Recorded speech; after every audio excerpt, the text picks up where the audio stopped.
Hey everyone out there in the Yu-Gi-Oh community, Yu-Gi-Oh Deck of the Month here with Card of the Week 7. I haven't made Card of the Weeks for a while, so I'm just going to post a bunch of videos to catch up. For the 7th Card of the Week, we have Darkness Neosphere. Came out in a Shonen Jump magazine. I'm sure most of you have probably seen it by now, but if you have not, it's a 4,000 attack and defense monster, fiend type, and it has Neo in its name, so it is affected by cards that affect monsters with Neo in their name, such as Elemental Hero Divine Neos, who needs a Neo monster to be fusion summoned. This monster counts as one of them. In order to special summon this monster, because you cannot normal summon or set it, you must send one fiend from your hand and one fiend that you control to the graveyard when your opponent declares an attack. This monster cannot be destroyed by battle, and once per turn can send all face-up trap cards on the field to your hand. For Dark World decks, this would be a phenomenal effect simply because of the fiend discarding effect and being able to bring out a monster with 4,000 attack. That is phenomenal, and he won't be able to be destroyed by battle if your opponent uses a card effect that, say, shrinks his attack, or if they honest it, or with Blackwing's, the all-popular Kalut.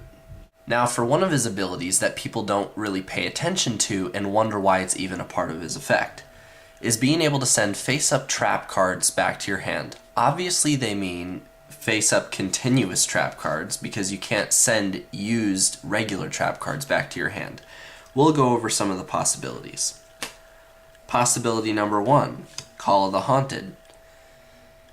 Using Call of the Haunted and then having your monster be removed will leave Call of the Haunted on the field useless, and it will be there taking up one of your spell or trap card zones annoyingly and won't go away because your opponent won't use MST on it because they know that this renders one of your back row spaces useless. So a good way to fix that is to use Darkness Neosphere to get it back to your hand, and then you can use it again. Now, if you want to take it even further and want an additional strategy to be able to swarm the field, you can add in a Royal Decree. What you do is you activate Call of the Haunted, special summon a monster from your graveyard, then activate Royal Decree, which will negate its effect. The monster will stay on the field. Then use Darkness Neosphere to send Call of the Haunted and Royal Decree to your hand.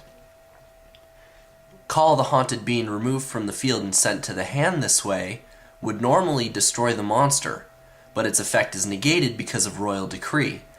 Therefore, you can activate both of these, summon a monster from your graveyard, send them back to your hand, set them, and then next turn use the same combination again.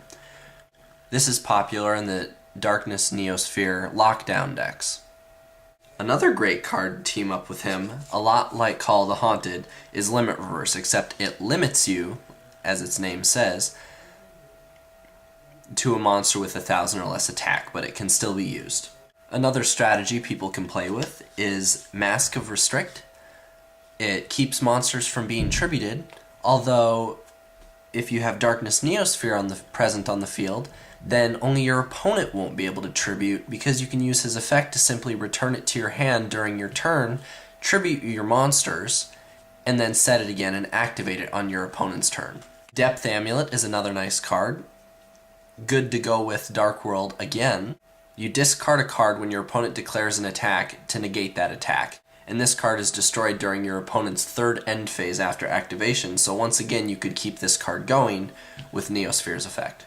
And last but not least, you can use Gravity Bind. All level 4 or higher monsters on the field cannot attack.